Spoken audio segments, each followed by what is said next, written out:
एक दिन गौतम बुद्ध अपने शिष्यों के साथ एकदम शांत बैठे हुए थे। उन्हें इस प्रकार से बैठा देख उनके शिष्य चिंतित थे कि कहीं वे अस्वस्थ तो नहीं हैं।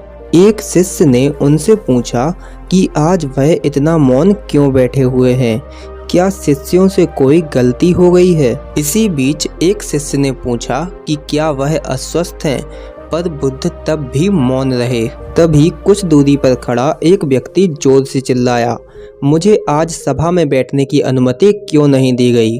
बुद्ध तब भी मौन रहे और अपने ध्यान में मग्न हो गए।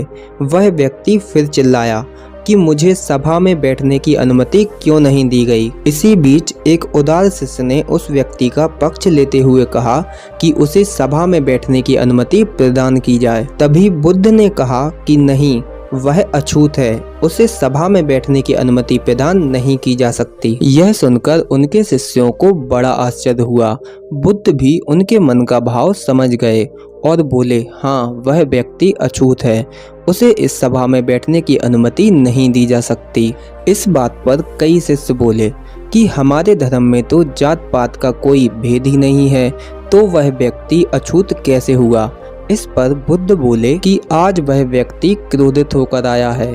क्रोध से जीवन की एकाग्रता भंग होती है। क्रोध से कोई भी व्यक्ति प्रायः मानसिक हिंसा कर बैठता है। इसीलिए जब भी कोई व्यक्ति क्रोधित होता है तब वह अछूत होता है। उस व्यक्ति को कुछ समय तक एकांत में ही खड़े रहना चाहिए। क्रोधित शिष्य भी बुद्ध की यह बातें सुन रहा था और वह पश्चाताप की अग्नि में तपकर समझ चुका था कि क्रोध से मानव जीवन का कल्याण नहीं हो सकता। अहिंसा ही परमो धर्म है। वह शिष्य बुद्ध के चरणों में गिर पड़ा और कभी भी क्रोध न करने की शपथ ली। दोस्तों, इस कहानी से यह आशय है कि क्रोध से व्यक्ति कुछ न कुछ अनर्थ कर बैठता है और बाद में पश्चाताप के सिवा उसके पास कोई चारा नहीं बचता। इसलिए हमें क्रोध नहीं करना चाहिए। असल मायने में क्रोधित व्यक्ति अछूत होता है, उसे एकांत में ही रहने देना चाहिए। क्रोध से व्यक्ति के तन मन धन तीनों की हानि होती है। क्रोध से ज्यादा हानिकारक कोई वस्तु नहीं है। दोस्तों, बुद्ध ने कहा भी है, क्रोध को पाले रखना गर्म कोयले को किसी और पर फेंकने की नीयत से अपने हाथों में पकड़े रहने के समान है। इसमें आप ही जलते हैं, इसलिए हमें क्रोध नहीं करना चाहिए।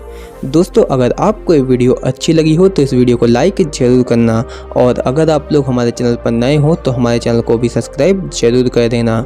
धन्यवाद।